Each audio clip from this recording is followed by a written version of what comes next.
Okay, welcome to our Bucky Call for the weekend of August 16, 17, depending on what continent you're on, what time of day it is for you.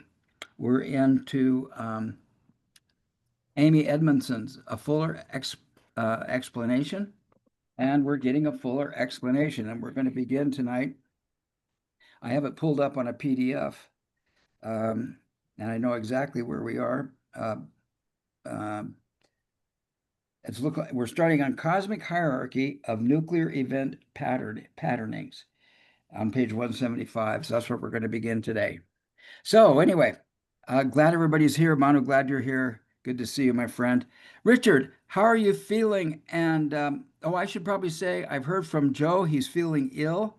He's probably not going to make it to the call. And I've heard from Lee. She's listening in, but she's not feeling well and doesn't want to, and maybe she'll log in later, but right now she's not going to participate. So it's just us four, unless Joe shows up and or Lee shows up. And here we go. Richard, how are you feeling? And what do you anticipate to get out of today's call? Well, I'm feeling very good, I guess, in lots of ways. The build-up that I've been having over the last several weeks for this presentation to the indigenous voices of social workers from all over the world happened last week. I was there for most of it, and they came from the Maori people from New Zealand and uh, Aboriginal and Torres Strait people from Australia, and the Sami people from Sweden and Norway, um, people from Taiwan. So it was in North America, of course, both Canadian and American, um, and the Latin American countries. Um, so I had about a 15-minute window for my presentation. I got moved from the first day, um, the first day in the first sort of session to the next day at the very last session, sort of 4 to 5 o'clock. And before that, there'd been about 4 sessions. So you can expect that people were getting exhausted going from session to session. And then in my group, we had an hour, but I only had the 20 minutes because then you were supposed to be mixing and mingling and getting ready to go out for a, um, a public sort of smudging. Um, so it's all adding up to say I had a very small number of people, but a couple of them were really significant. One was the CEO of the Council of Social Work Education out of Washington, D.C. She's a Pacific Islander originally from Hawaii. Um, and my own dean, who used to be a student. Uh, and and so I was able to get some of my documents and my handouts that had to do with Leroy Little Bear and David Bohm and Bucky to the audience.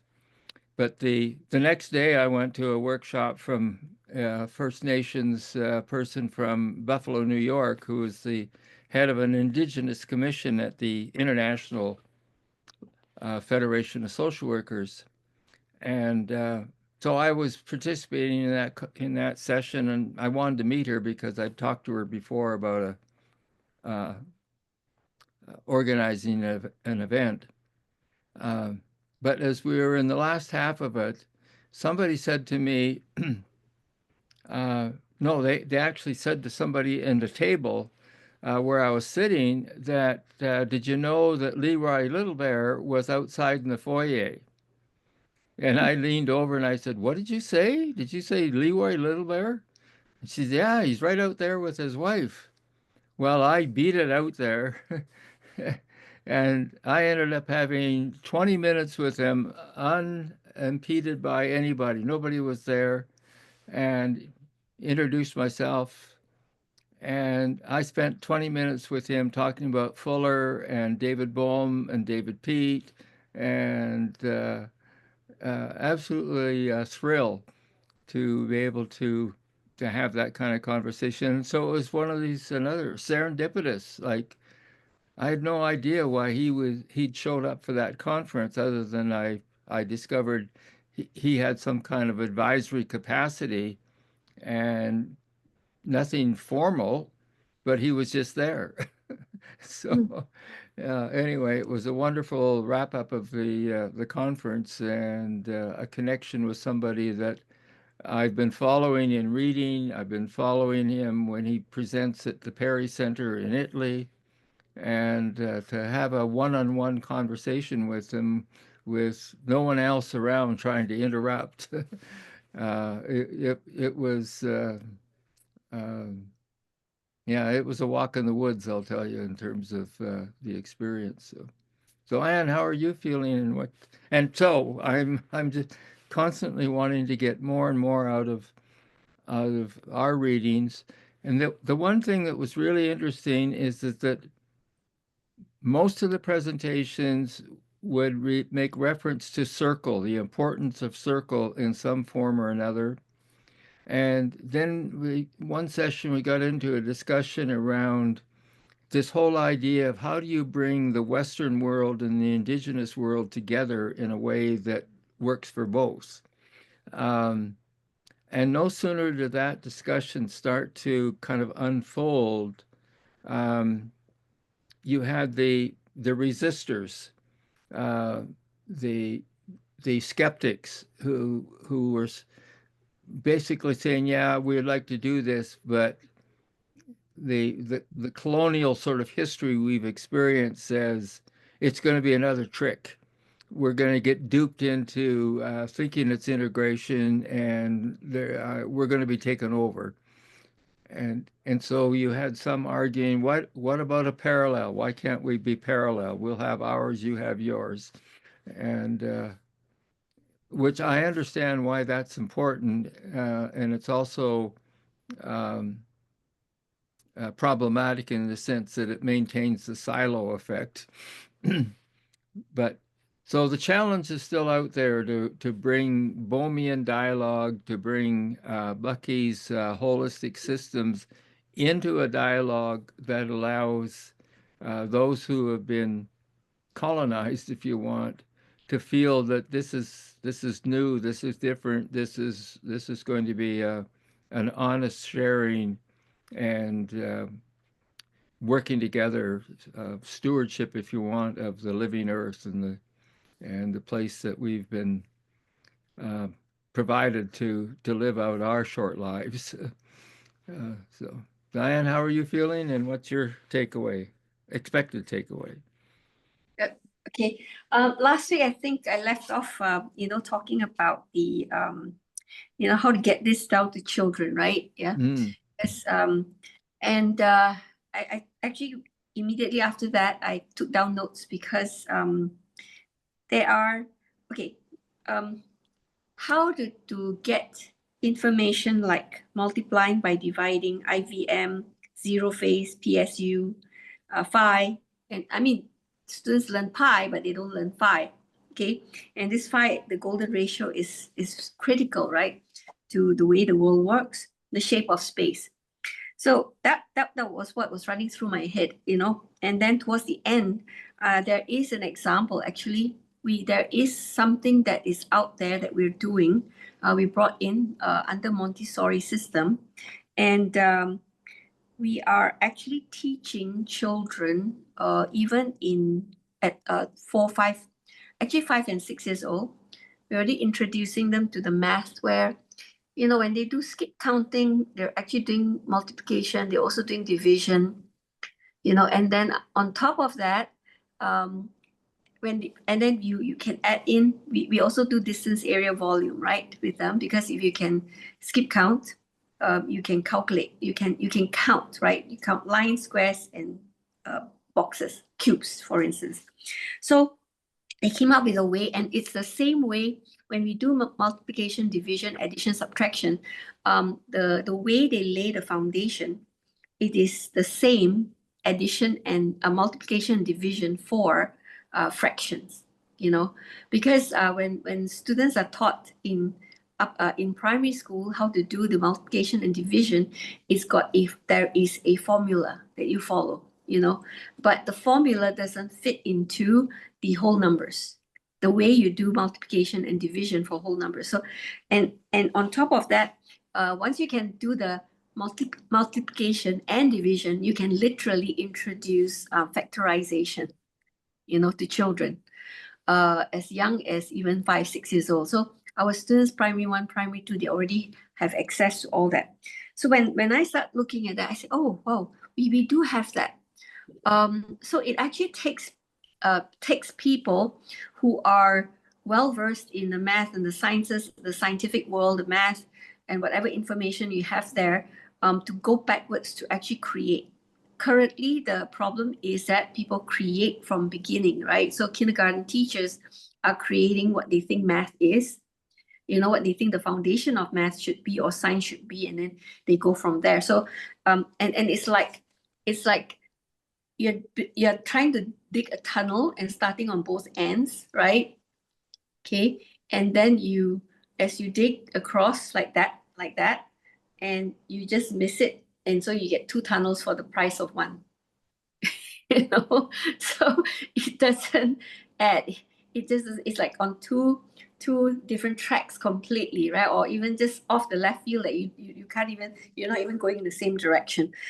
So then because if we can do that, then we should be able to figure out how to get information down to the children, especially even if you talk about space, you can already introduce the idea of the shape of space, but you don't really have to go down the path of going to the too scientific detail, but the languaging of it need to get started, at the younger age. And if not, we can't link it as they get older. So anyway, it's a thought. I'm just putting it out there. I can give you all the things that we are doing where 5-year-olds, 6, 7, 8-year-old kids are doing stuff that you only. What I realized also is when you go down the path of doing skip counting, you're actually working on multiples. So when they get older, you just need to pull out and say, okay, when you did that, those are multiples. You don't have to start from scratch figuring out how to explain multiples to them.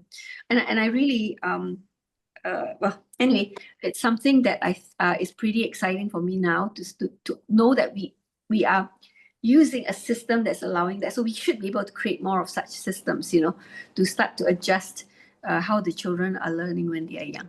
Okay, so that I'm looking forward to today and see what I can add on to more of that.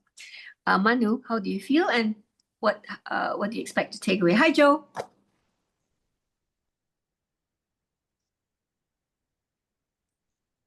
Go ahead, Manu. You're on mute. There you go. Yeah. I feel good. I feel present and reflective. And I expect where it takes me tonight. So, Joe, how do you feel? What do you expect? I feel okay. And I really like that we've been going through division by multiplication in so many different ways, and I think that that's actually helpful for me. That's something where the more you hear it, even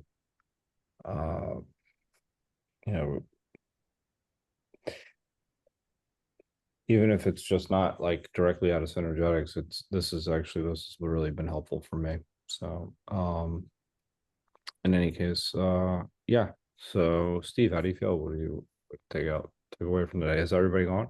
Yep. Okay. Yep. Pretty good. Richard, I'm going to check your link to see what it's doing, and I'll report on that later. I feel pretty good. I've had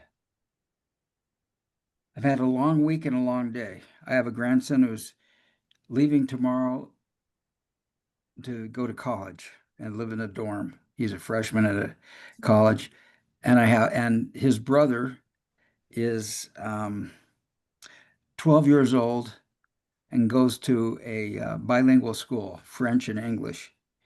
And so it was quite a day today talking to my oldest one of my older grandsons. That's not certainly not my oldest grandson. I've got like 13 grandkids, but having this one guy who's going into college and having this 12-year-old who's going to go back into his uh, his school. And so that's been wonderful thinking about the future and what's going on.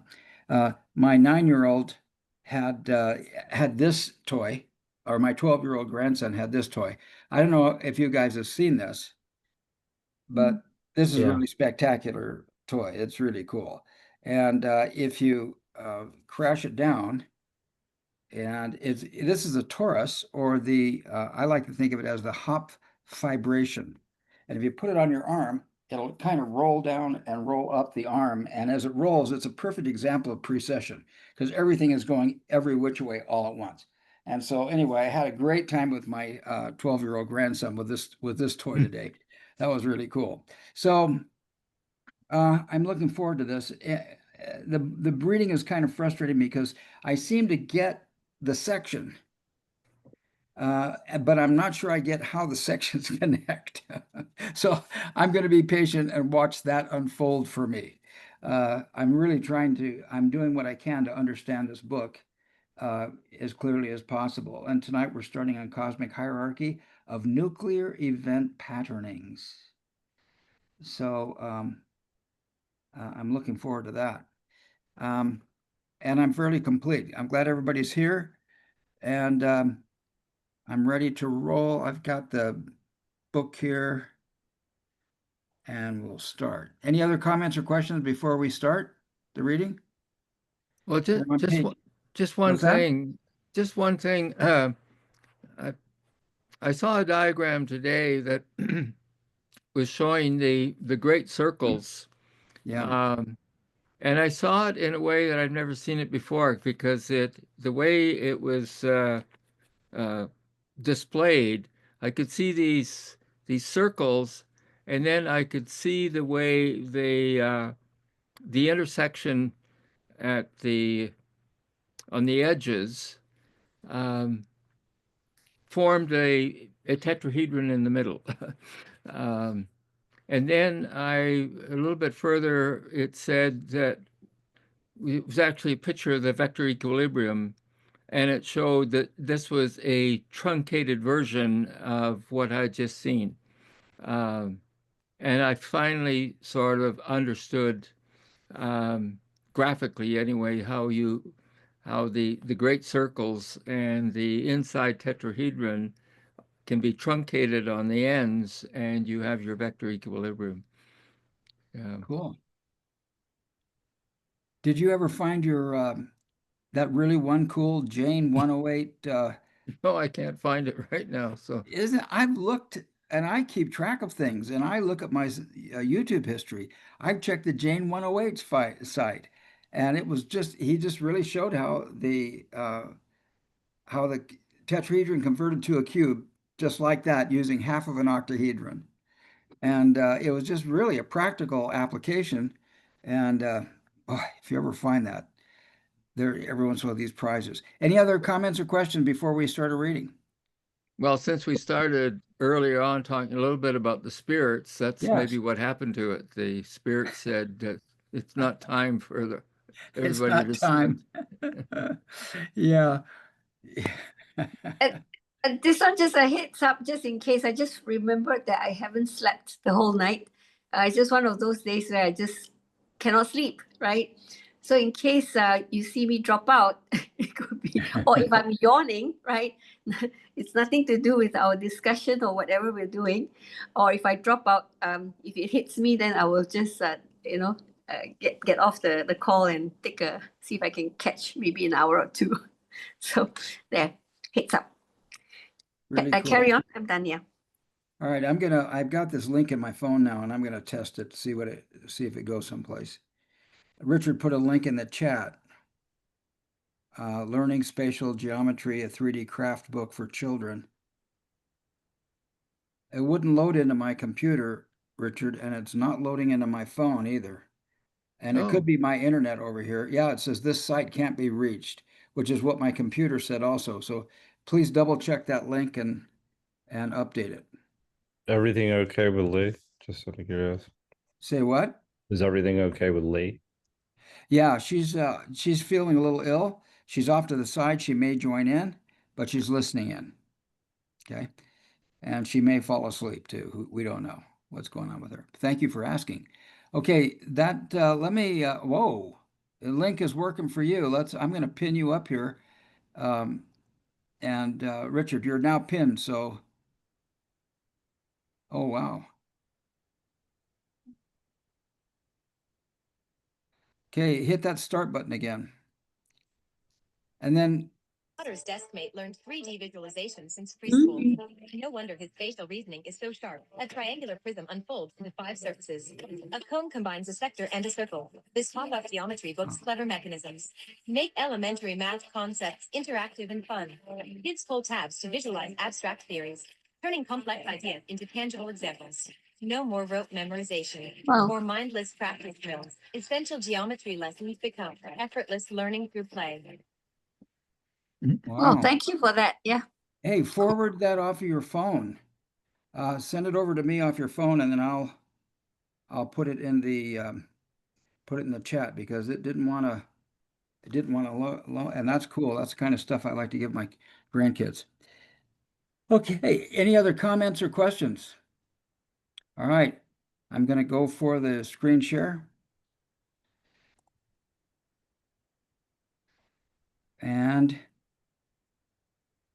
here we go.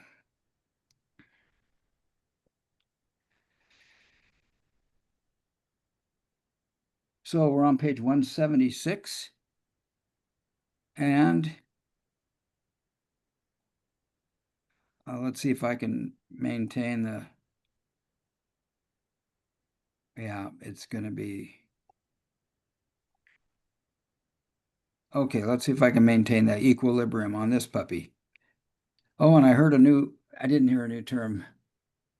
Yeah, I heard static equilibrium and I heard some other term.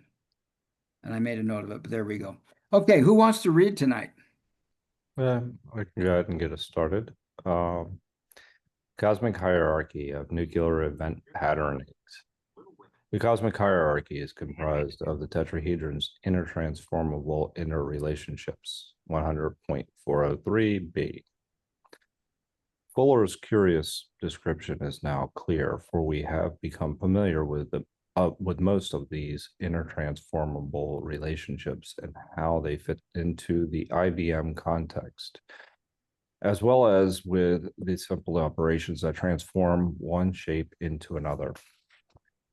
The order of this polyhedral hierarchy is determined by complexity from least to most. It is worth noting that the latter can be extended inward indefinitely by progressive subdivision. Edges can be continually bisected to generate higher frequency systems. Notice how convenient it is to have conceptually independent of size.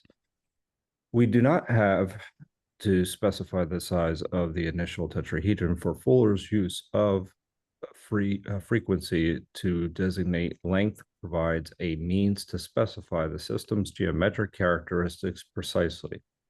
Without recourse to special case examples, ratios remain consistent, like conceptuality. They are independent of size. In summation, cosmic hierarchy pertains to the volume ratios as well as to the complexity of frequency. And its relationships are uncovered through multiplication by division. In this way, Fuller describes the order inherent in space. Cool. Comments or questions? I'll hold off for a moment, but I'll come back. I saw a comment dropped in the comment box. That is, that's Richard. Oh, there was a copy error. Okay, so this one's the one that should work. Thank you. Okay, if there are no further comments, let's continue reading. Volume reconsidered. Fuller attaches considerable significance to volume ratios and cosmic hierarchy. Subject suggests a number of philosophical implications concerning both reasons why these orderly relationships go unnoticed and also the potential benefits of a mathematics that emphasizes systems and the relationships of parts to wholes. The first aspect is best summarized by Loeb in his contribution. Uncritical acceptance of geometrical formulas as foundational laws, particularly in systems that do not naturally fit orthogonal Cartesian coordinates, frequently leads to unnecessarily clumsy calculations and tends to obscure fundamental relationships. It is well to avoid instilling too rigid a faith in the orthogonal system into students of tender and impressionable age. Interesting. Overdependence on the cube. Overdependence on the cube is the culprit. Fuller's attributes much of our attachment to this building block to an understandable desire for monological solutions or single answers to complex questions. That's interesting. Yeah. Hang on. I think that's an important part.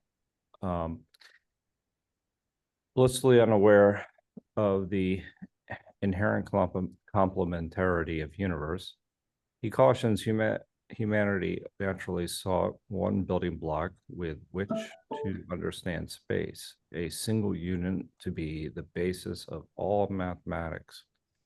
Even without considering the concept of inherent complementarity, there are significant advantages to using the tetrahedron instead of the cube as the basic unit in quantifying volume. Bucky would complete his argument by reminding us that the cube is inefficient. Having demonstrated the respective volumes of this traditional shape compared to nature's minimum system, he would summarize by saying, if you use cubes, you use 3 times as much space as necessary. And once again, nature is always most economical. Finally, he hypothesizes that the irrational volumes of simple polyhedra inherent in cube accounting tended to reduce the importance of these basic systems in the eyes of mathematics. Shapes with such troublesome volumes could not possibly be relevant to natural order. Though almost all the involved geometries were long well known, they had always been quantized in terms of the cube as volumetric unity. This method produced such a disarray of irrational fraction values as to, that's an interesting word. Here we go. There we go. Imply that the other polyhedra were only sideshow geometric freaks, or at best, interesting aesthetic objects, the art. 452.02. The exclusive adoption of the cube thus served to inhibit sustained serious attention to the other polyhedra. Back out to the big picture to understand universe, Fuller argued we must think in terms of the synergetic principles governing the relationship of parts to whole system. Multiplication by division is one of many exercises to encourage the development of habitual orientation towards solving problems in context. If our early mathematics training encourages us to isolate and consider parts separately rather than as components of a larger system, then Fuller thought our natural inclination throughout life would be to view problems myopically. In Fuller's view, we have been blinded to a whole family of rational order by an initial 90 degrees wrong turn, itself a result of humanity's early perception of an up-down platform Earth. Okay, It's a lot. I'm beginning to understand some of this. Yeah, me too. Um, especially in the context of, I come back to this idea that I have been using the wrong words for sun sight and sun clips. I've created an artificial reality that's not real. It's not based on efficient reality. And what he's pointing out here to me, what I'm hearing him say, is that for some reason, out of all the polyhedral shapes, because Plato and the Greeks were big on these shapes, but out of all of these shapes, we settled on the cube as the unit we're going to use to create volume measurements everywhere. And so I would say to myself, well, why didn't we pick something other than a cube? Of course, the obvious answer is the tetrahedron, but why not a cuboctahedron? Why not something else? Why not the icosahedron? So that's an interesting speculation. That's what's coming up for me. Any other thoughts or? Yeah. Well, for me, the very top of, well, the beginning of Joe's readings, starting with the cube as the culprit, but the reference, the attachment to the building block, and attaching something to the building block, that single answer to a complex situation, refers to the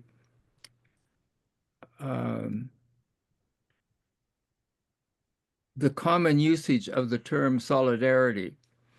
And solidarity means getting together, taking a stand, holding the fort, so to speak.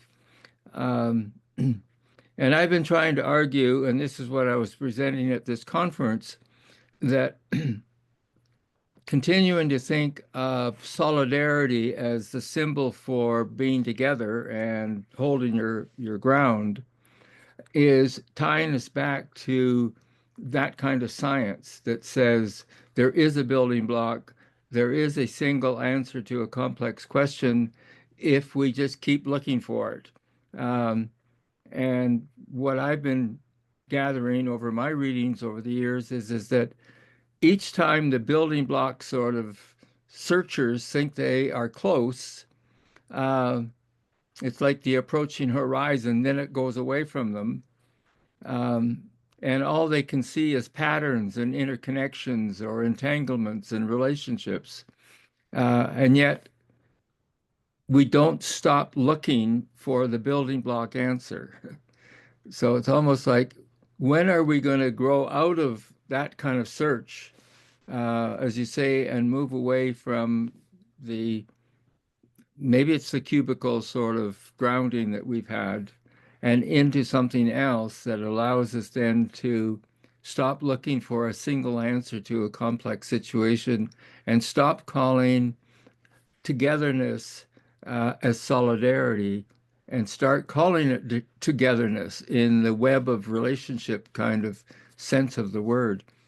So that's, this is the first time in rereading this book several times that sentence or two just jumped out at me, of saying that's what I've been trying to say to people as to why we have to remove the language of solidarity out of, in my case, it's our ethical principles at the international level.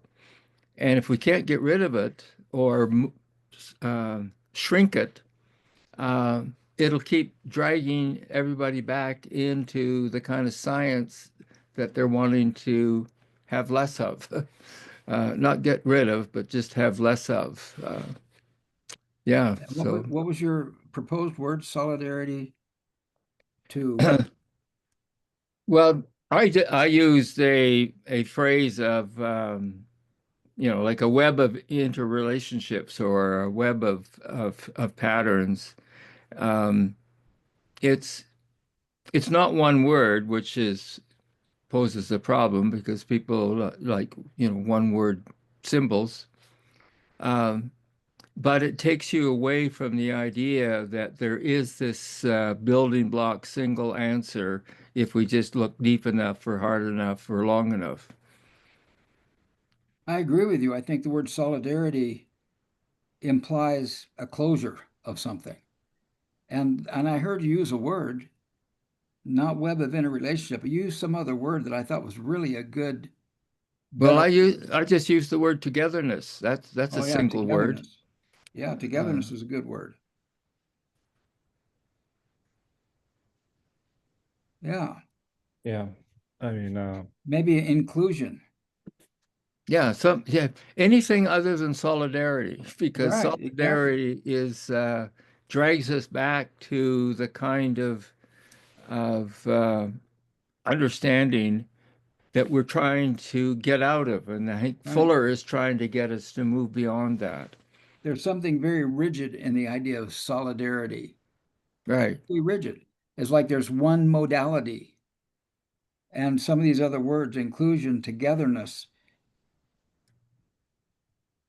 Yeah, Yeah, and I've had experiences where the idea of we have to join in solidarity to protest something or advocate for something, and it was grounded by a rule that once you're in the solid circle, if you want, yeah, you can't leave, yeah. and if you have to go for a pee or whatever it might be, sorry, you're gonna break the circle.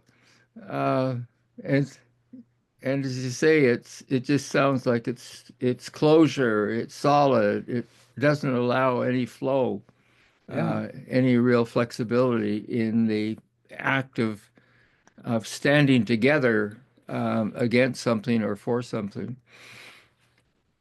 Yeah, beautiful. Any other comments, thoughts? I'm just going to make a quick comment in the sense that the whole parts relationship, I think that's important. If you think about it in terms of, just going something like, and coming back to maybe this kind of works with the idea of solidarity, more of that, say, physicalist perspective on the world, as opposed to looking at something emergent. And so, if you look at the mind, just being reduced to something like the brain, as opposed to the mind is the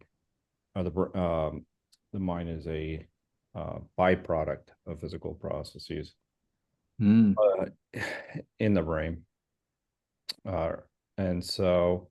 And I think that that's a really important part, because when you look at it from that perspective, you're looking at things as, from what it really means to be conscious. And that's one thing that I've really noticed about Bucky's work recently, is just directly how much he is talking about consciousness in all of his work, in all of his terms. And I think that comes back to, simple answers to complex questions, and that has a lot of implications. Sometimes I think this is what happens often in many of the problems, when you come up with a very simple answer to a complex problem or question. And that's not to say that complexity can't be related to simplicity, but let's just say you have a simple answer to a complex problem that then makes things much more complicated. And so, in the sense that an example would be having a slogan like a politician, something like "Oh, no new taxes." Well, that's too simple. That's something along those lines. It's it's a very complex system.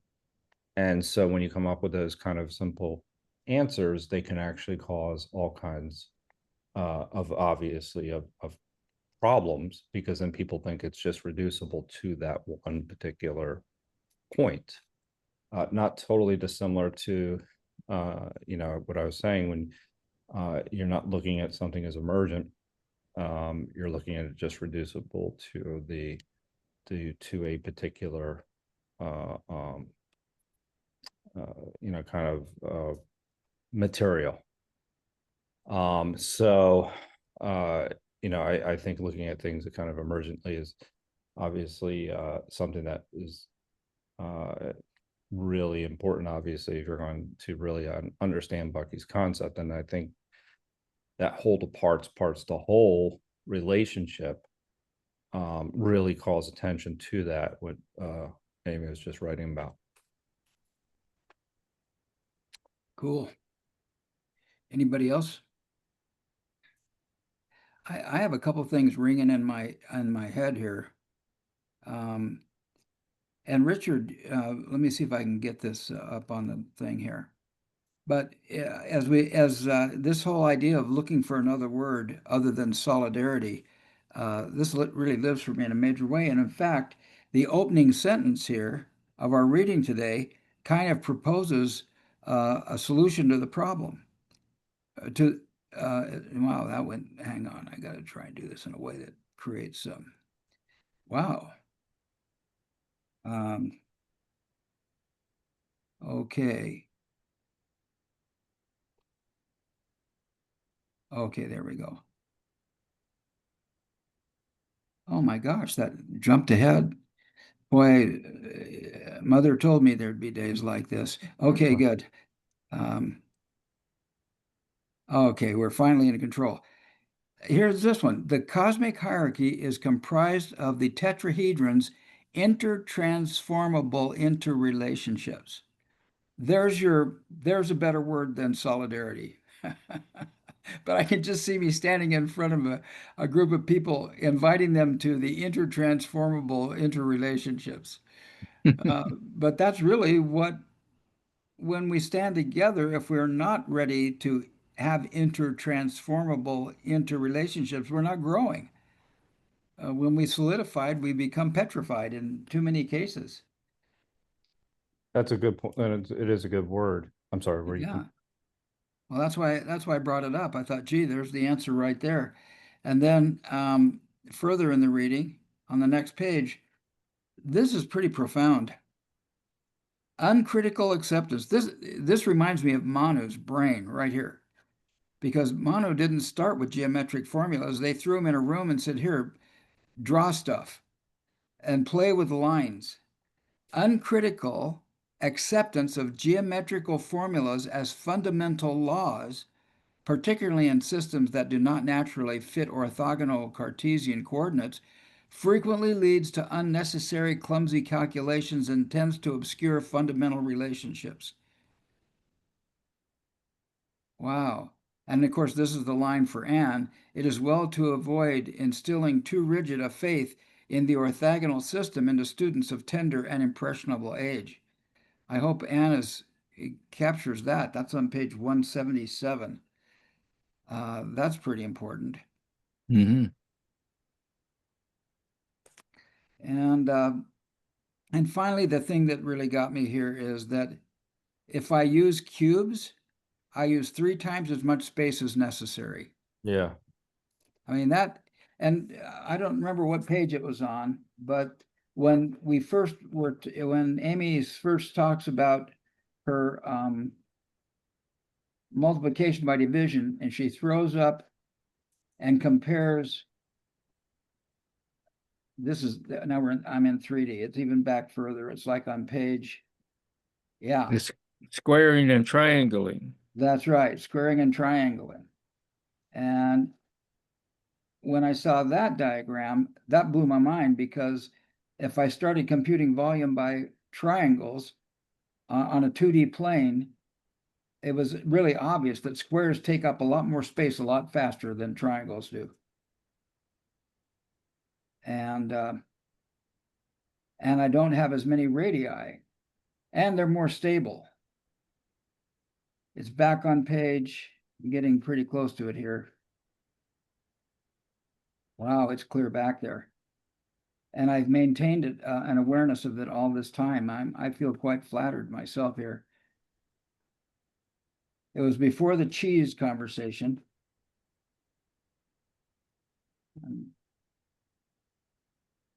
Well, anyway, anybody else want to comment? Manu, you have anything that comes up for you here about to help Anne come out of the orthogonal orthodoxy?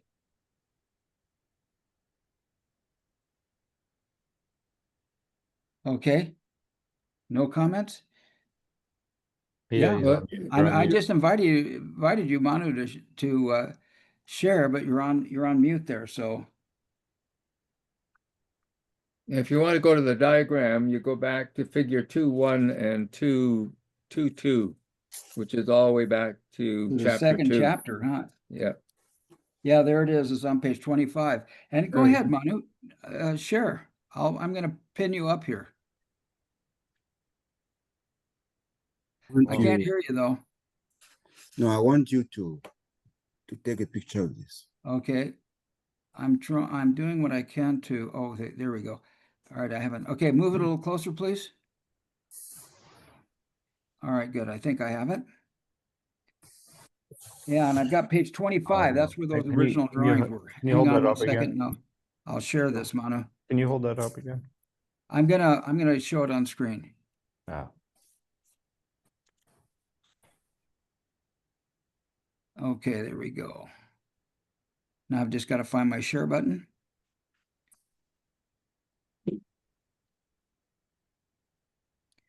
There we go.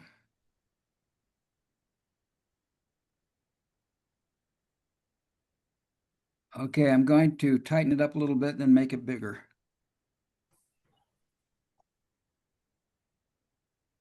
Okay, Manu, there you go.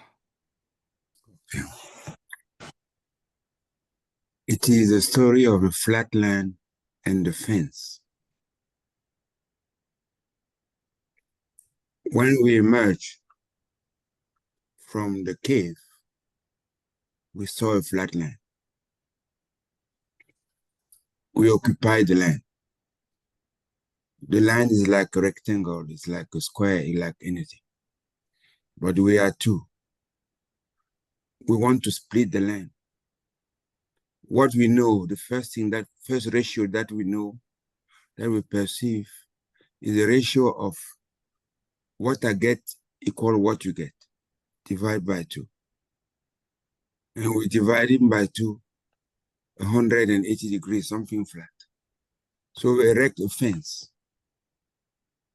The fence is perpendicular to the land. And that's what is the referential to us. That's, in my opinion, the origin of being attached to the Cartesian cubic system. So I have my parcel, you have your parcel, we have a fence that divide. So we are multiplied by divided. We have now 2 parcels, 1 fence. And by the way, a triangle, because something logical is a system that closes properly. But that is implicit. The triangle is implicit. We don't yet think it. What we see is this, is a line that is divided by a fence. Okay, that was my contribution. Yeah, it makes sense. And in order to be fair, I'm on one side of the fence, you're on the other side of the fence. We're going to divide the space equally. So we create an orthogonal 90-degree wall. We create a fence. And so now my space is equal to your space, and that's the first 90 degrees. And then from there, we're stuck with 90 degrees. Now, from there you have a parcel. You cannot go, let's say, to the left there. Then you go to the other fence. So you erect another fence that divide that fence into 2 to have now 4. Yeah. And that gives you the three-dimensional orthogonal system.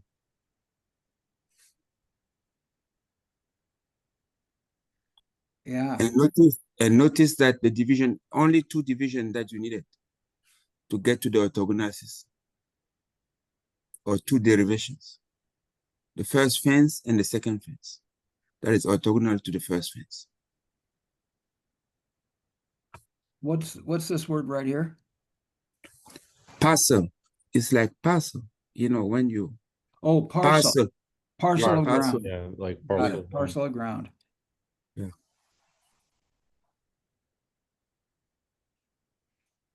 Okay, cool. Are you complete? Yes. Yeah, I like that. Okay, good. I hope Anne is resting or enjoying. Let's go. We'll go back to the reading. And here we go. We're starting on the Jitterbug sheet. We're starting on the Jitterbug. Okay. So, Jitterbug. Synergetics can be described as dynamic geometry. Its treatment of polyhedra as vector diagrams and emphasis on the changes and transformations in systems distinguishes Fuller's work from the traditional geometric approach. His conviction that mathematics ought to supply dynamic models in recognition of dynamic universe led to a number of interesting discoveries. Jitterbug is the most striking example. 12 Equiradius. yeah, thank you. Spheres packed tightly around one, as noted earlier. And if the nuclear sphere is removed, the other 12 can shift slightly inward. A vector equilibrium thereby contracts into the triangular icosahedron. What would this transformation from chapter 8 look like in terms of vectors? Hang on a second. Sorry. So I don't know how to change I'm either doing line by line or I'm doing page by page. I'm not sure how to do it either way. Sure, that's all So right. chapter 8 look like vectors. Go ahead. Following the example set by the transition from closed-packed spheres to the isotropic vector matrix, we replace spheres with vectors. 24 wooden dowels and 12 four-way rubber connectors are put together to make a vector equilibrium, figure 11-1a. The model consists of 8 triangles and 6 squares, flexibly hinged together, and intentionally lacks the vector equilibrium radius vectors, which would correspond to the now missing nuclear sphere. Therefore, since the square windows collapse, we are back to the issue of stability. In chapter 5, we asked how many additional sticks were needed to stabilize each unstable system. For the vector equilibrium, the answer was simple: 6 to 1 to brace each unstable square window. This time around, we take a more open-minded approach to unstable systems and see where it leads. Suppose we don't stabilize the vector equilibrium. Instability enables motion. But what kind of motion? That's a great question. This new outlook inspires us to explore the ways in which flexible vector models change. The discoveries are remarkably satisfying, and the procedures are somewhat playful. In the case of the vector equilibrium, the result is an elegant dance of symmetry that Bucky called the jitterbug. Jitterbug describes a transformation of a stick model vector equilibrium in which all 12 vertices move toward the system's center at the same rate. The advantages of having an actual model on hand at this point are greater for the jitterbug than, whoops, sorry, for any of the previous concepts. A verbal account of the transformation, no matter how precise, is inadequate, likewise for drawings. The wonder of the jitterbug lies in its motion. From the unique equilibrium arrangement through the various disorderly stages and on to new order. Interesting. Cool. We're all familiar with the jitterbug formations, right? Mm-hmm. But I'm trying to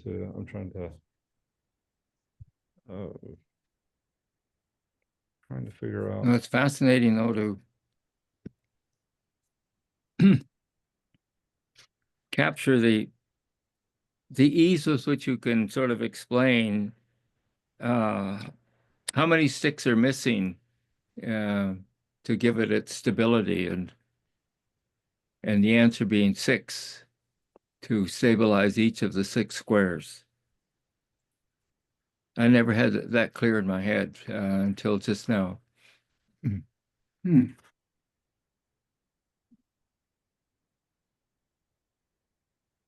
Yeah, I mean, this is actually one line in there I'm looking for.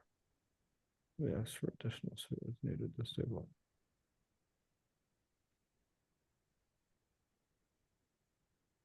Cool.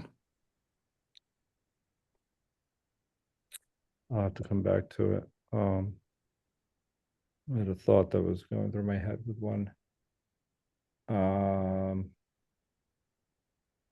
Do we want to go back and find that on the page, or are we ready to move ahead?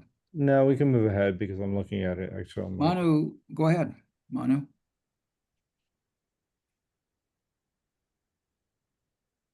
There is one point that is important in my mind, is when she say, you remove the center. Now relate that to this.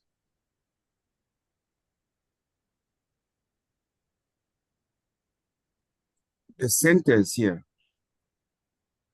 point to the 12, the center of the 12 pentagons that you have here, right? That's where the vectors were. You see this? Yeah.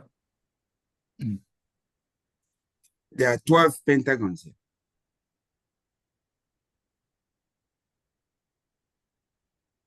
And the centers, if you wanted this to be a sphere, the center here will point to the center.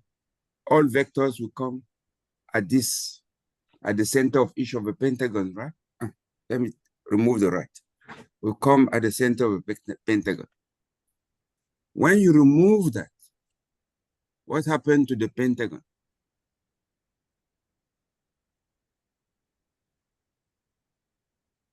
The pentagon collapses. It falls. And it collapses into this, the isotropic, because this space here, when you remove the struts, which were the 12 vectors that held this pentagon here, each on each of these faces, that this thing is going to fold. This pentagon is going to fold and solidify into this, because it's going to squeeze like this. You're going to start having each of the triangles linking like this by folding, folding, folding, folding, and that's what you get. So you have removed the dual from being visible to materialize the isocosahedron. That was very subtle in what she said, but it's very important. She said, and you remove the central sphere. Which part is that, Manu? If you look at that, when she talk about the closely packed, Jitterbug is time transformation. Okay, let me just see. Somebody can help me there because I hear that very clearly. But is that in what something that Joel Are was you just talking about reading? the close? When she talk about the closely packed spheres. Yeah, the isotropic vector matrix, we replace Yes, this. then you remove the central sphere. Yep. Where is it? Okay, I 12. have it The here. second paragraph. I put it in the chat. Second paragraph.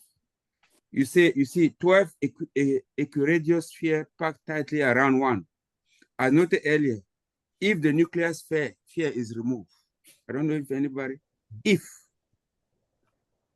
the nuclear sphere is removed, do you see that? Somebody can show that up. Yeah. Yeah, No, I see that now. Yeah. I put it in the chat. It is only when that is removed that the other 12 can shift triangulated icosahedron.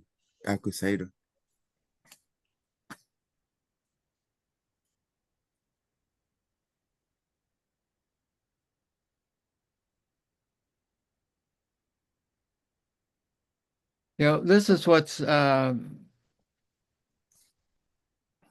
been interested in for a while in terms of that transformation, and maybe this explains it.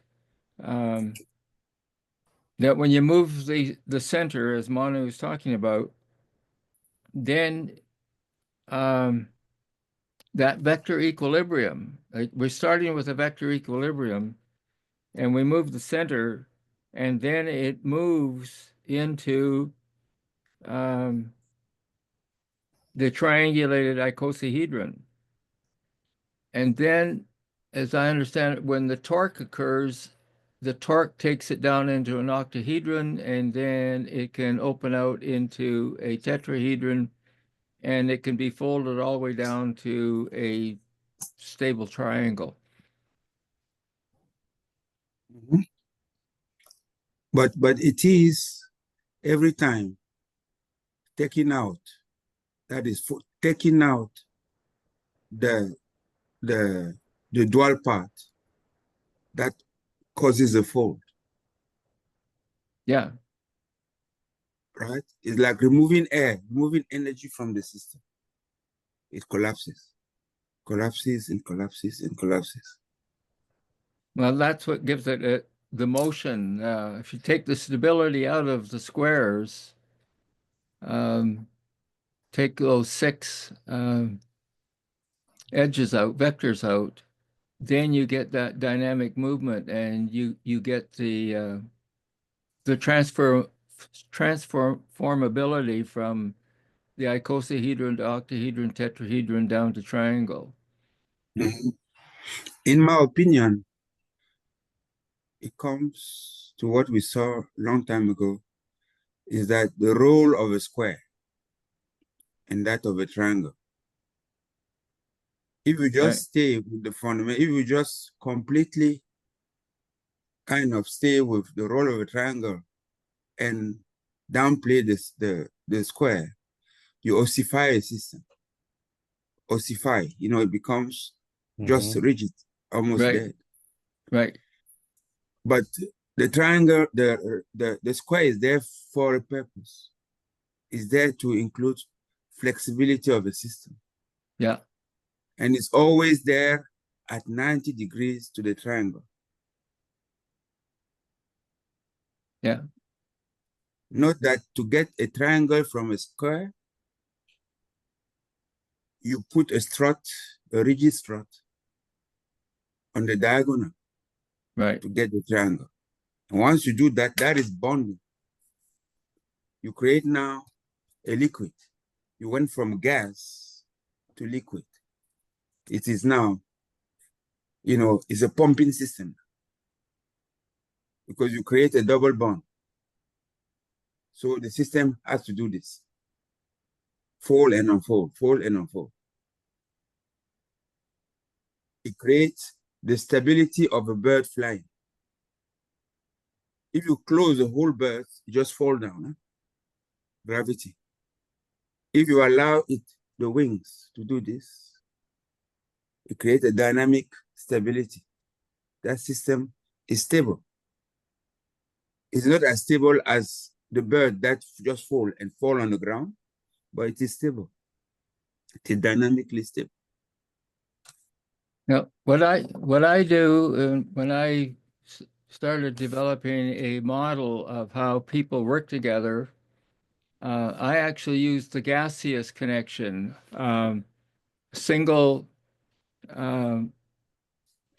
node or vertex to another single node, and it sets up a volatile relationship potential, and which was I've then used to see this is why those who are in a so-called helping role, they have to be able to work in that gaseous relationship, and they have to be super, super sensitive to what could blow the whole thing up. And if you want to be a little bit more stable, then you could do the bonding that Manu was just talking about. So you get the hinge-like, so it's still flexible, but it's a little bit more safe, if you want, in terms of the relationships. So it's been very interesting creating models as to whether you should use the gaseous point-to-point relationship or the double, the binding one that Manu was just talking about, or if you went triangle base to triangle base, you now you've got it sort of rigid, and there's not much flexibility. And then if you go with the tetrahedron modeling, and you turn one inside the other, now you have two people, or in this case, say two people, now fused in such a way that they become one, and that usually means one ends up being subjugated to the other.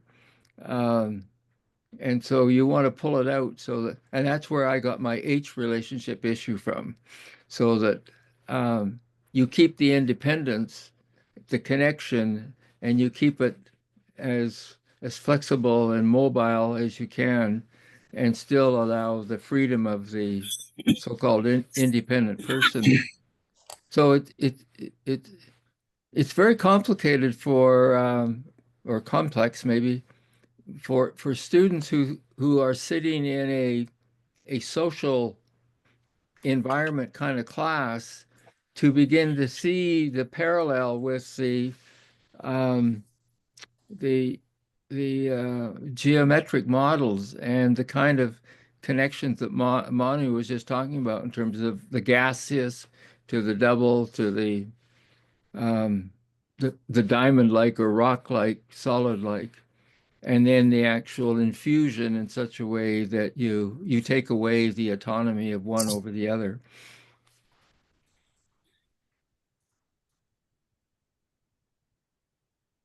You're muted, Steve.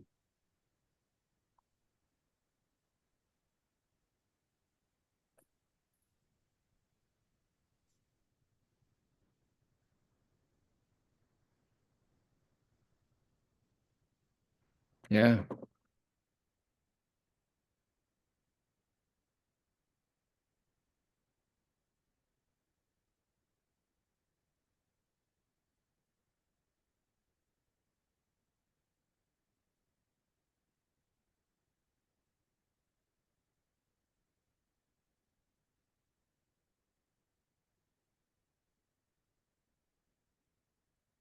Indicating. Okay, good. Joe, do you want to read from? Sure. So folding a polyhedron. Oop,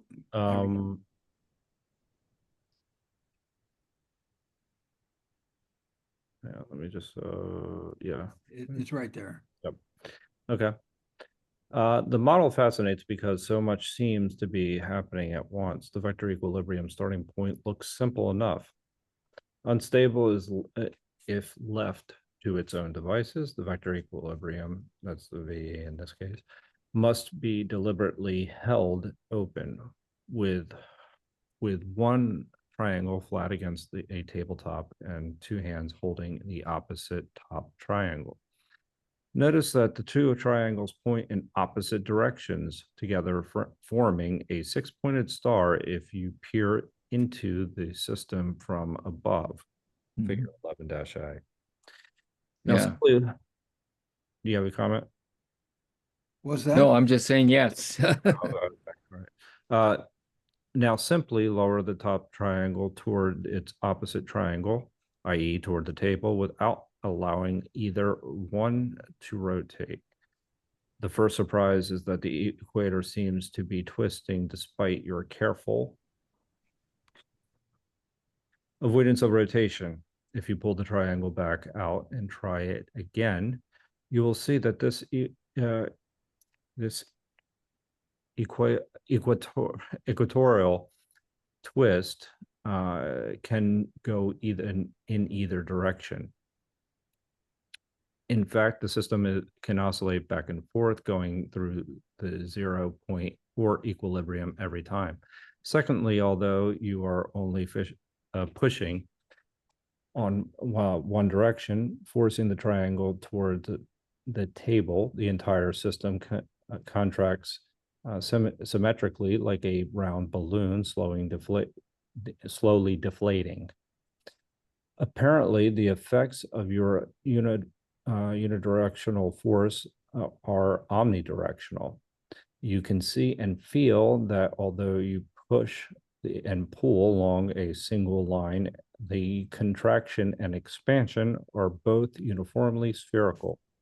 Focus on the square windows, because only squares can change. Triangles hold their shape as the top triangle approaches the bottom triangle. Each square compresses slightly, becoming a fat diamond, and the dance has begun.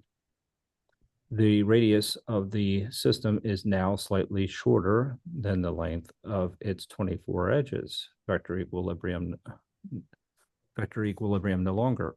The dance continues as the top triangle approaches the bottom triangle and the diamonds grow slightly narrower, reaching the point at which their width is exactly equal to the edge length.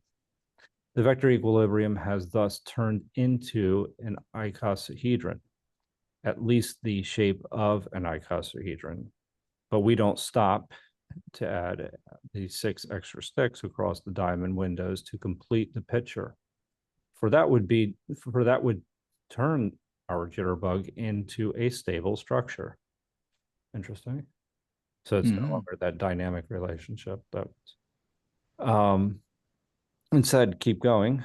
Past the icosahedral stage, the diamonds ever thinner soon become narrow slits and finally snap shut. Figure 11-1C and figure 11-1D. The dance comes to a halt. Sorry about that. In the form of an octahedron. 24 sticks have come together into 12 pairs, creating a double-edged octahedron. Figure 11-1D. We can just go back up there and take a look at that, but I think we're all familiar with that. There's the double-edged octahedron, figure D. And here's the icosahedron. As it continues to collapse and they snap shut, when those snap shut, it forms the octahedron. That's interesting. Yeah. If this were new folks, I would go grab the Bucky Jitterbug video and show it, but we've all seen that. So yeah, I don't think we need to belabor. That's a great video, actually. What's that, Joe? It is a great video. It is a good video. yeah I transcribed that video word for word, in fact, and broke it down and did a paper on it. And Bucky's terminology, he slurs his words and he's real creative with his terminology. I think this is a pretty good explanation of it. Go ahead, Manu. Okay, so I think we're reading here now, right, Joe? Yeah, but the Manu has his hand up. Oh, Manu, go ahead.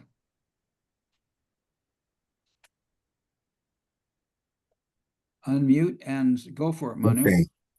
All right. God created the world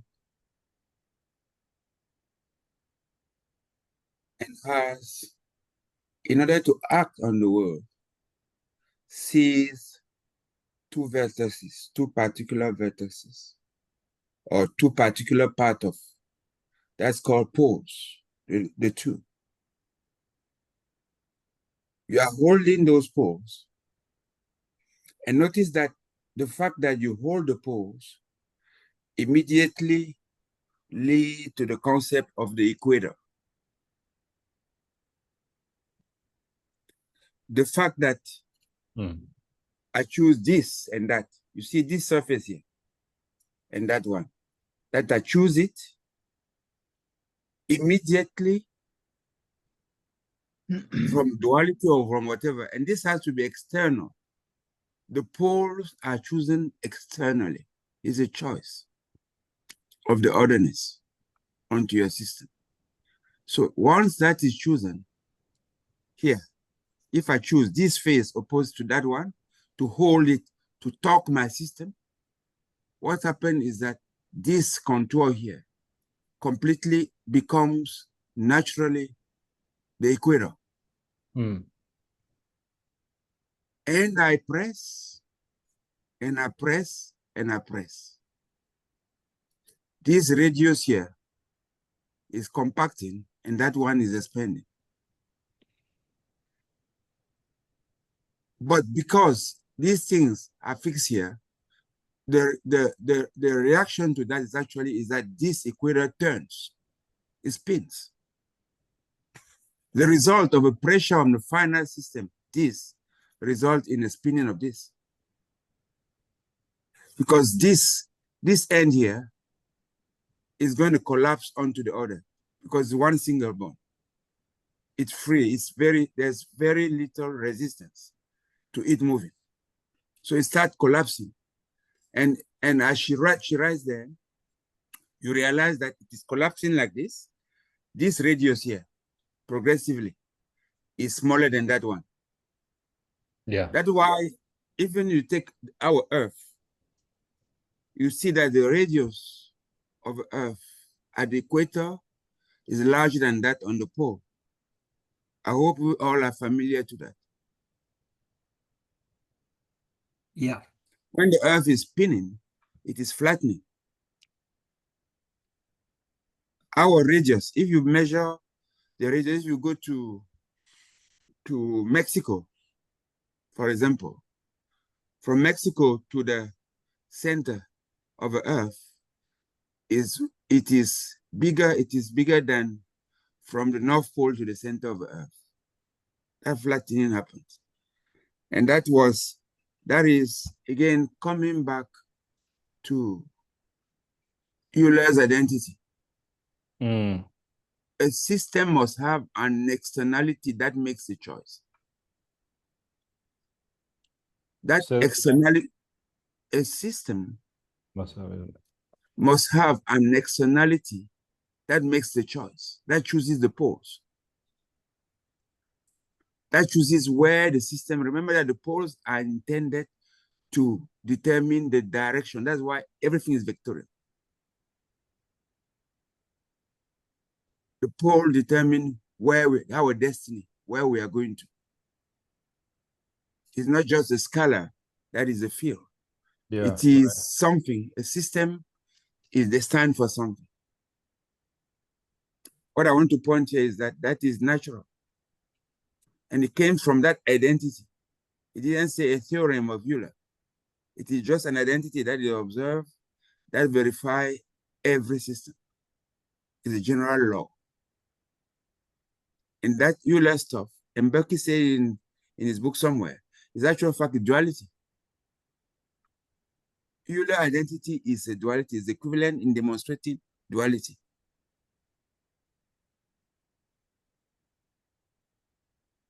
And that's what she's explaining in there, that the resistance of a pole immediately engender the equator, and the twisting, because the pole is for twisting, right? That's why you have positive and negative. One is positive and negative.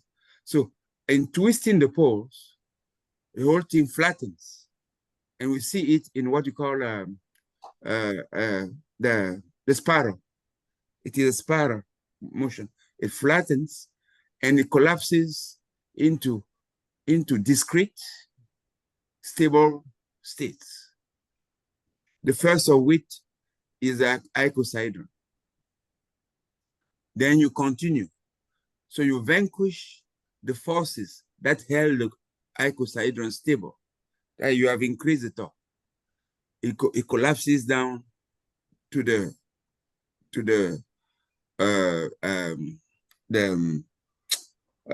octahedron. And then you continue. That is, the bonding is stronger. It collapses into the four-edged tetrahedron, into the diamond. Right? Yeah, and then keep No, going it. I take away my right. I'm learning here. I'm in the process of learning. No, I take away my right. Do you agree with me? I was just saying that you go one more step and you end up in a triangle form. Yeah. And you remember what I shared, I think it was on Wednesday or last week, something, the different cups. I shared this thing. Do you remember this? Yeah. Okay. In that, the metaphor for stability is to have a half-moon receptacle like this. And half-moon is convex in our view. It's not like this. It's not like that. It is convex. And the bigger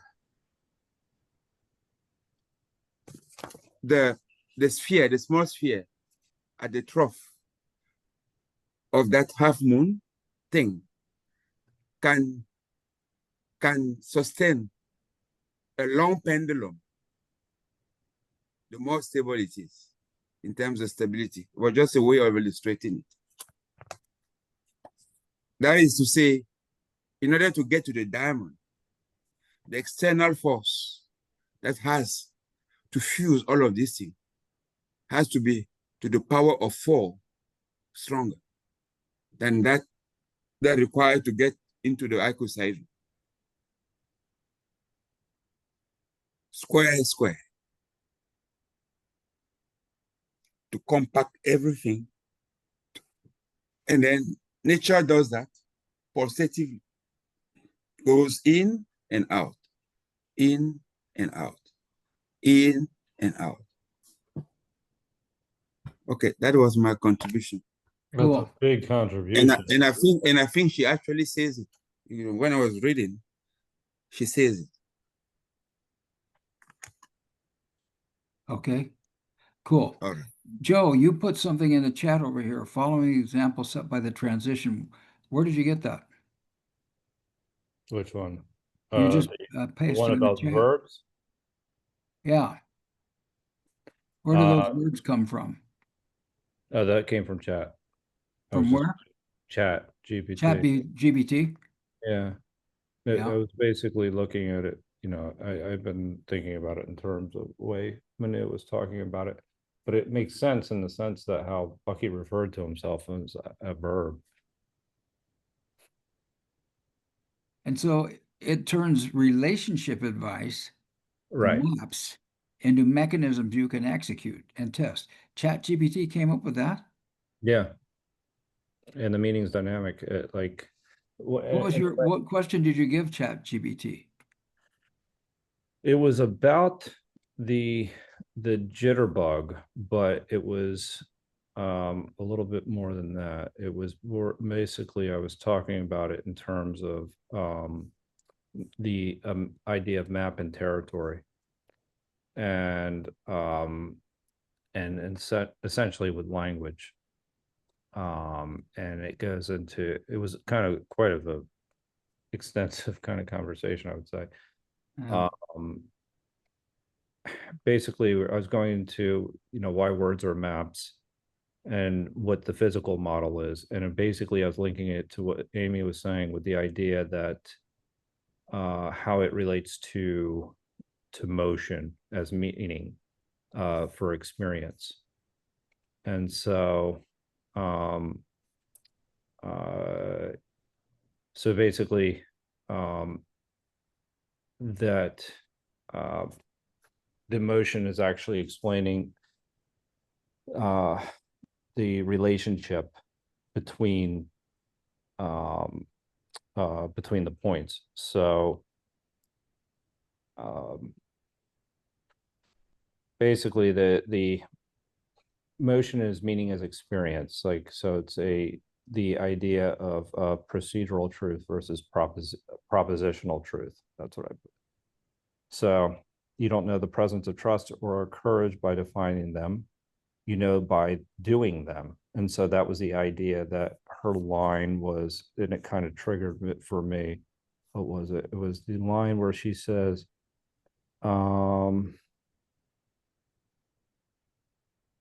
that the jitterbug is, so let me see, it was an emotion. I look for the one line. Finally hypothesize a procedural back to big picture flip.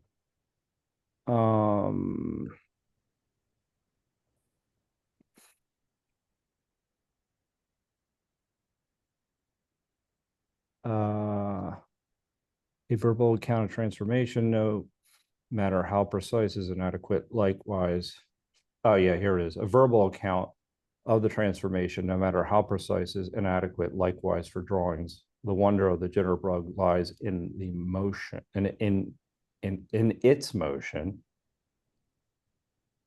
from the unique equilibrium arrangement through various disorderly stages and on to new order.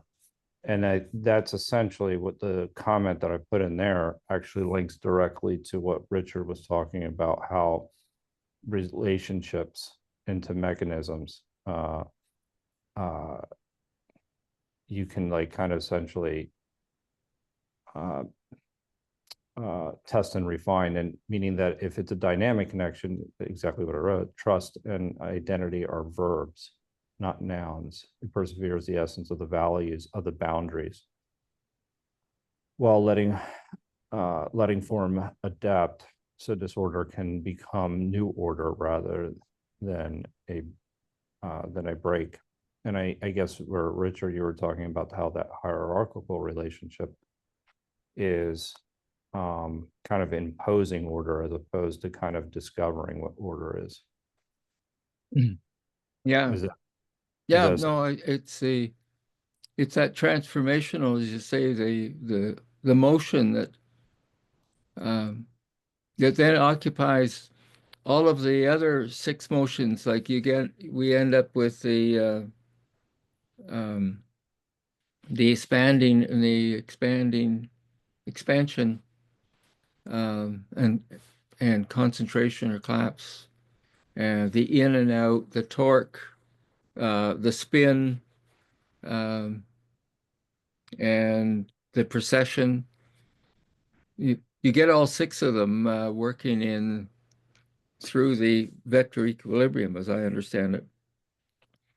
And I actually tried, when I took this model that I've made, common conceptual model of social work, I was working with precession for quite a long time, and then I got back into vector equilibrium, and I say it was Steve that introduced me to the other 5 motions. And then I went back into my modeling and said, do those 5 apply? Can I make them work in this model? And I was able to. I could show the expansion and contraction, the in and out, the spin and the orbit, or the torquing, the orbit, and the precession. Yeah, I mean, I've been thinking about this whole entire part and section of the book, in terms of like kind of map and territory. Actually, Yeah. ever since even just seeing Manu's diagram in particular. And so when Amy, had written the advantages of having an actual model in hand at this point are greater for the jitterbug than for any previous concepts, say verbal account of transformation. Same thing I just said a moment ago, no matter how precise it is inadequate, likewise for drawings. But and then that's why, like what Manu said actually really kind of blew my mind in a way. It's that Euler's identity must have an externality that makes a choice. And then it starts to understanding, like that's how experience begins to emerge from that. Okay. Well, and it's also what I think it was Fuller was making the point in a lot of his writings about the if you want the tragedy of losing chemical modeling, and making reference to Van Hoft, who got the first Nobel Prize in chemistry, and he did it through the kind of modeling that we're talking about. And I think Fuller was trying to make the point that we lost the value of that kind of modeling, that, as you say, map and territory approach to things, and ended up with maybe a skew in the side of mathematics and numbers. And I think what you just read in this particular part of her writing, that says if you don't have this modeling, mapping, you can't capture it in the written word or the spoken word. You really have to see that jitterbug work, and you really have to get the accordion of the two triangles pushing toward each other to see it actually move in the way that we just read about, that dynamical movement. And once you get that, because you can push the two triangles towards each other this way, up and down, or you can do it horizontally, in and out, and get the same dynamic occurring, same transformational dynamic. Cool. I think if I don't know, I think if we can go a little bit longer, maybe go a little bit over, we can finish this reading. That's fine. Yeah. Although it may not be critical to finish it, it might be fun. Just really quickly, as far as that experience goes, not how words in and of themselves don't necessarily constitute the experience. That actually was captured really well in that video that I sent you last week, Steve, where a computer can actually write the music, but it can't hear it. Can't listen to it. So that whole idea that's essentially how the words don't necessarily, the music and experience. It can write the music, but it doesn't necessarily experience it. So the map isn't necessarily the territory. Well, I think that's pretty much where we are tonight. It's getting towards that bewitching hour. So we'll just mark it there. I think any further discussion of the jitterbug doesn't hurt. And we've only got a page to go. But let me see, where did we get to? Yeah, I think we'll just wait and hold off because it's still we're still on page 181, and we've got to get through a whole page to get there. So that's it for today. So Joe, how are you feeling, and what are your takeaways? I'm feeling pretty good. That was really, I got a lot of this this particular session. Starting with Manu's last comment, talking about how essentially Euler's identity must have an externality. I thought that was really important to me in particular, because basically that is that creates a perspective. So it's how you orient something. and so that, just basically how your choices determine how you essentially view something. And that kind of gets back into even what we were just saying a moment ago between the idea of words and experience. And so the main takeaway, though, for me is probably the beginning of the book that we were going through, is kind of just looking at things from parts to whole relationship, and not necessarily looking at things from strictly a materialistic perspective. And this all relates together. I mean, essentially, what Amy was saying is this, she was talking about the idea of how words are not sufficient, and actually we have to experience something. And so, but that is essentially how you can't just reduce something to its parts using words and symbols. So that's basically that brain mind example that I was using a little bit earlier. So, which was much more of a kind of a physicalist perspective versus a more of an emergent perspective. And you can kind of see that that relationship. So what Richard had said specifically was actually, I thought spot on, in the sense that how the, essentially these symbols, these representations don't necessarily relate to the physical world directly. So you have to experience something. Anyway, Richard, how do you feel, and what are you taking away? I mean, there's a lot. I mean, because I think a lot of what, I'll just say really quickly, a lot of what Bucky was saying, that was a little bit all over the place, that takeaway. But essentially, what I'm seeing more and more is how everything Bucky writes relates to geometry, and also relates to consciousness. So directly. Anyway, Richard, go ahead.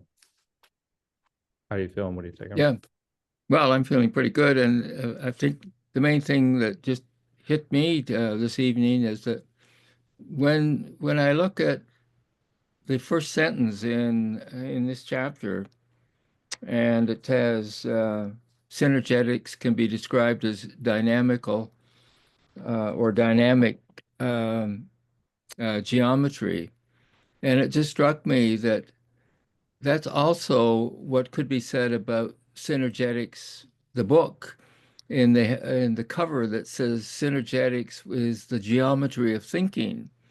But to be able to describe it as the dynamic geometry really hones in very quickly on the importance of motion and flow. And then when we see the importance of the square with the triangle in order to facilitate motion. So the idea of instability is really an idea of dynamic. It actually facilitates the dynamic, and that to me is the whole importance of understanding equilibrium, for me, from the chaos theory point of view, where you have the ultimate equilibrium being the static of death, all the way up to what they call far from equilibrium, which is the robustness of unfolding and stretching, and well, doing the kind of thing that Anne just illustrated for us tonight. Here she was in what she's been doing, stretching, and there's a time when the folding or enfolding has to happen, and I got to go to bed, or I got to lock myself in the room and take a breather. And that to me is all about far from equilibrium. It's a robust, dynamical geometry at work. So that's my biggest takeaway, that of relating to the page, and relating to Anne in real time in terms of the stretch and fold that she said she's been in, and the fold that she needs to have a little bit of a shut-eye. So I turn to Anne. How are you feeling? What's your takeaway?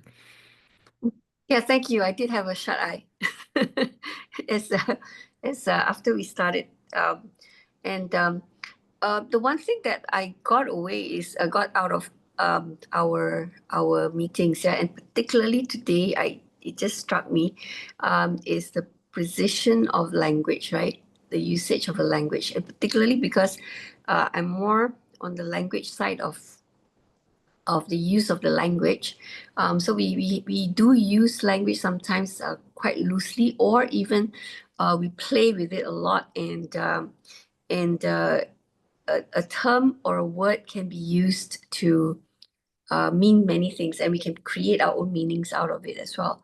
So like today, the talking about solidarity and togetherness, that really struck, because yeah, we don't really think about what the differentiation of it could be.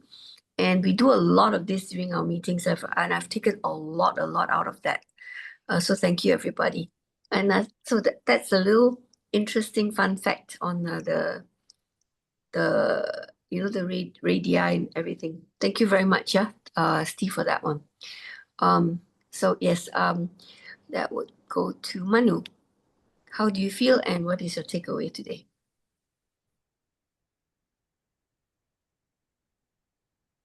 Okay. I feel grateful. I feel that I've gone somewhere. I feel that one of the biggest things that I can take away is the collapsing and the relationship to bonding, and the necessity of externality, that is to remove the center of a solid structure to allow that. In order for a structure to change, you have to remove a strut. You have to remove something from the system. And the collapsing, for example, from the vector equilibrium, collapsing to the icosahedron, the link of the icosahedron to the two bonding to liquid, to edges. And from the icosahedron to the octahedron links, each octahedron vertex actually link to a tetrahedron, a share one. So it's 3 bonds. That is a solid, something solid, something like a crystal, yes. And then further pushing down, you get into the original tetrahedron. That is 4 bonded. Mm-hmm. That is hyper solid, the diamond. And then you can unpack. Notice that in order to push, you have to put a lot of external energy into the system, to flatten it. Because you have to vanquish the bonds that were there. Every time you are pushing. But that energy that you put in, remember that you are putting in energy to make it potential, to imprison it in the system. Mm. The diamond is hard, but the diamond is hardened by first melting the stuff and allowing that fusion. And that energy of melting is coming from outside. It's not from inside the diamond. And that is the how do you call it? The dynamic of universe, contracting, taking from one part and putting another part, mm-hmm. to change the properties of that part for a purpose. Universe is always scheming to do things in the most efficient way. That is to move energy around for a time, a phase, to achieve something. I think as Joe said, there's a lot that you can take from a discussion like this. So I'll stop there. Otherwise, I'm happy. And who's left? Is it Steve? Steve. I haven't been keeping track. Is everybody but me? Yep. All right, cool. Okay, Steve, how do you feel? What do you take away? Well, I'm excited today. I'm glad you made it today, Manu, and your shares were really powerful. Let me point out a couple things that just have blown my mind. First of all, we started out reading this section that we were reading was on, it had the title Cosmic Hierarchy of Nuclear Event Patternings. I didn't get anything about nuclear events, so I'm going to have to look back at that and see where those words came from. I definitely have highlighted a couple of points that I brought out, including the first sentence in that we read tonight about the idea of the intertransformable interrelationships. It's too bad that's hyphenated. Uh, I have a habit when I write is I don't hyphenate terms like that. I put a colon and drop it down and put in the center of the line so that it's easier to conceptualize on one thing. And I also love this second quote that I read about the uncritical acceptance of geometrical formulas in fundamental laws.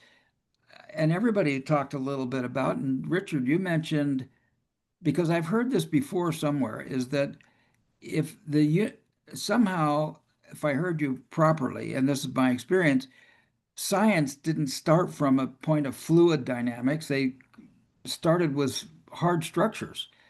Like here's an atom. And they didn't take it in terms of relationship. And so the understanding, like what Manu explained about the folding and the bird's wings, and we didn't somehow when I learned science, I didn't learn about the interrelationships and this folding. And I wish I would have learned more about chemical reactions. And who was the guy that you said had the Nobel Prize in fluid dynamics? Or Yeah, it was Van Hoft, like in Van Van Hoff? Gogh, but it was Van Hoft, Hoft. Yeah. Oh, that's interesting because that's like my hop, HOPF Yeah. vibration. We got a lot of weird names in there. So I'm going to remember that. Um, And Manu was just talking. I mean, this blew my brain out here because I thought I was doing stuff, and all of a sudden, because when we see Bucky do the jitterbug, he makes a big deal out of taking that triangle at the top and the triangle at the bottom, make sure they're fixed and they don't move. Because at first, when he's doing the jitterbug, they want to twist, so he has to actually I think he uses his foot on the bottom triangle, and then he holds the top triangle with his hands to make sure they don't twist, to make sure everything else uh, has a good equilibrium. That blew me away with this simple concept. The energy comes from outside. I mean, I thought I use hurricanes as an example of a torus, and I use the tornadoes inside of a hurricane to show how a hurricane can fractalize, right? Can be a fractal. But I never got the idea that, hey, where'd the hurricane come from? It came from all the energy in the system that happens to move into that place at that moment. So this idea of outside energy, Manu, I never really got that. I never got it when here is Bucky pushing on the dadgum thing. I never said, "Oh, is that God making the universe go?" What role is Bucky playing in this thing? I never got the outside energy stuff. And this is the big argument for learning that I cannot divide and unless I multiply. When Manu shows the parcel of ground there, we stick up a fence. Now we have two parcels of ground. I divided it in order to multiply it. And I brought out a while ago that you have to start with the whole. I want Mhm. I want to multiply my apples. I don't just take an apple and put an X by it and say three, and now I have three apples. I got to take an apple tree. There's a system involved in producing more apples. And the way those apples come is that tree figures out a way to create a fractal of itself and divide. So, that's interesting. And one thing that I think is really powerful because in my book I write about solidification and how important it is to avoid solidification. That solidification is death. It's rigor mortis. Don't let it solidify, you know, Mm. breathe, let it flow. And of course, this idea of solidarity, I think this comes back from Marxism and the communist movement in the early Americas. and everybody was in, and labor unions, you know, we're into solidarity. But it seems to me that's confronting, you know, it's that the word solidarity is a dividing word. It's not a putting together word. I don't stand in front of you and say, hey, we're solidified. I'm in your face because we're solidified, right? And that if I want to create, I think of the folks at Standing Rock, you know, when they were arguing about the Keystone Pipeline, right? And stop that pipeline from going because the Native Americans saying, "Hey, this is going to pollute our water." Well, they stood in solidarity. But how about coming to togetherness? Because the Canadians want to get rid of their freaking oil, and we freaking need it. You know, so how can we work together and instead of solidifying and having solidarity, what if we created more togetherness, more intertransformable interrelationships, which nobody would understand if I said that, you know? Hold on. So anyway, this was a really good one today, even though it was very subtle for me on many approaches. There is one more takeaway I had as Manu was talking. A dodeca means 12. Dodecahedron, 12 whats? 12 pentagons. That's interesting to me. That out of all these times I've been looking at these platonic solids, I never got dodeca was 12, and there are 12 pentagons in that dodecahedron. So that's going to be big for me. So now I'm going to know what a dodecahedron is. It's got 12 pentagons, and one's at the top and one's at the bottom. And then there are, you know, anyway, there are 5 around each side below each hemisphere. I love this. So this has been a great meeting. I'm so delighted that everybody showed up, and glad you were here the minutes you've been here. And Manu and Joe, I'm glad you overcame your illness, whatever was holding you back. Leah's back over in the side. She's been listening on the couch, and but feeling not well enough to participate. So wonderful to have you all here. I'm complete. Any other final comments? Manu, unmute and go ahead. I think a week ago, you sent something about static and dynamic equilibrium, the magnet video. And I did a model that I sent around. You remember this? Can you show it, Steve? You can show the color one if you want. Everybody of you should have received this. I'm going to pin it here and take a picture. But you have it in the group. I sent it to your WhatsApp. It's color. This one is just. Yeah, I think I saved that one, Manu. Let me paste it up here right now, and then let me go looking for the color one. Can you see entirely? Yes. This one? Okay. Let me see here. I'll share my screen just to make it easy. And then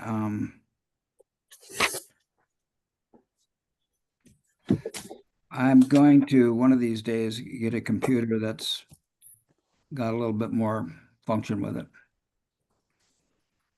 There we go. And now here it is. And there we are. And now I'm going to go looking for it because I think I have the color one here someplace. Go ahead. Okay. Let me just show it like this. You see, these are 2 magnets. The first, I will call static equilibrium. These are magnets, right? Okay.